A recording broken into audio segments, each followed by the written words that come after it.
இன்றைக்கி நம்ம இந்த வீடியோவில் பார்க்க இருக்கிறது வேலூருடைய வரலாறு. வேலூர் வரலாறுன்னு சொன்னால் நம்மளால் மறுக்க முடியாத ஒரு விஷயம் தான் சிப்பாய் கழக போர். ஜூலை 10, 1806 இந்த சிப்பாய் கழக போர் நிகழ்ந்திருக்கு. 1799 மைசூர் போரின் பொழுது பிரிட்டிஷ் அரசாங்கம் ஸ்ரீரங்கப்பட்டினாவை கைப்பற்றுறாங்க. இதை தொடர்ந்து மைசூர் திப்பு சுல்தானுடைய மகள் மற்றும் அவங்க குடும்பத்தினர் தங்கியிருந்த கோட்டைக்குள்ளே அவங்க புகும்பொழுது தான் இந்த சம்பவம் நிகழ்ந்ததாக சொல்லப்படுது. மைசூர் இளவரசனால் ஊக்குவிக்கப்பட்ட போதிலும் இந்த கழக போர் நிகழறதுக்கு வேறு சில காரணங்களும் இருந்திருக்கு. அதில் குறிப்பாக சொல்லணும்னா சவரன் முறை, அதாவது ஷேவிங் பண்ணுற விதம், அது மட்டும் இல்லாமல் ஜாதி அடையாளங்களுக்கு தடை விதிச்சிருக்காங்க. ஜாதி அடையாளங்கள்னு எது சொல்லலாம்னா, இப்போ உதாரணத்துக்கு இந்துக்கள் பட்டை போட்டிருக்கிறது, இஸ்லாமியர்கள் தொப்பி அணியறது, கிறிஸ்துவர்கள் சிலுவை போடுறது, இந்த மாதிரியான ஜாதியை குறிக்கக்கூடிய எந்த விஷயங்களையும் சிப்பாய்கள் பின்பற்றக்கூடாது அப்படின்னு சொல்லியிருக்காங்க. இந்த நடைமுறை குறிப்பாக இந்துக்களுக்கும் முஸ்லீம்களுக்கும் ஒரு பதட்டத்தை ஏற்படுத்தியிருக்கு. இது மட்டும் இல்லாமல் சிப்பாய்களுக்கான ஊதியம் அதில் குறைபாடு இருந்ததும் அவங்க சொல்லப்படுது.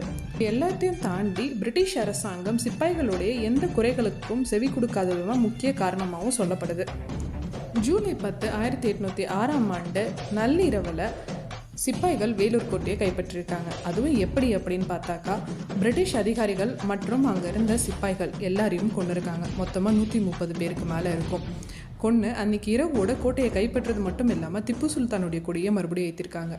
ஆனால் இந்த சம்பவம் சில மணி நேரங்கள்லேயே ஆற்காடில் இருந்த கர்னலுக்கு போய் சேர திரும்ப ஒரு பெரும் பிரிட்டிஷ் படை கோட்டையை திரும்ப கைப்பற்றிருக்காங்க. இதில் ஒரு 350 சிப்பாய்கள் இறந்ததாக சொல்லப்படுது. இதில் எஞ்சி பிடித்த சிப்பாய்களுக்கும் மரண தண்டனை விதித்து அவர்களும் கொல்லப்பட்டனர். இந்த வேலூர் சிப்பாய் கழக போருக்கு அடுத்து 1857, அதாவது ஒரு 50 வருஷத்துக்கு கழித்து நம்ம வட இந்தியாவில் திரும்ப இன்னொரு கழக போர் நிகழுது. இதுக்கும் வேலூரில் நடந்த கழக போருக்கும் ஒரு சிறு ஒற்றுமை இருக்குது. வட இந்தியாவில் நடந்த கழக போர் பகதூர் ஷா ஜாஃபர் அவரை மறுபடியும் ஆட்சியில் அமர்த்தணுன்றதுக்காக நடந்த கழக போர்.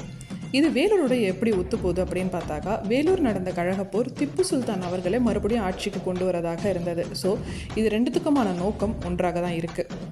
வேலூருடைய வரலாறு இது மட்டும் முடியலங்க. 1947 ஆகஸ்ட் 15 நம்ம இந்தியாவுக்கு சுதந்திரம் கிடச்சிருக்கு. அப்பொழுது முதல் பிரதமராக இருந்த ஜவஹர்லால் நேரு அவர்கள் செங்கோட்டையில் ஏற்ற கொடி எங்கே நெசவு செய்யப்பட்டது அப்படின்னு பார்த்தாக்கா, நம்ம வேலூர் அடுத்து உள்ள குடியாத்தம்ல தான். இது மட்டும் இல்லாமல் இப்போவும் நம்ம வேலூருக்கு இருக்க இன்னொரு பெருமை பார்த்தாக்கா, வீட்டுக்கு ஒரு இராணுவ வீரர்னு தயார் பண்ணிக்கிட்டு இருக்க இராணுவ பேட்டையும் நம்ம வேலூரில் தான் இருக்குது. இன்னும் சில வரலாற்று குறிப்புகளோடு அடுத்த வீடியோவில் பார்க்கலாம். நன்றி, வணக்கம்.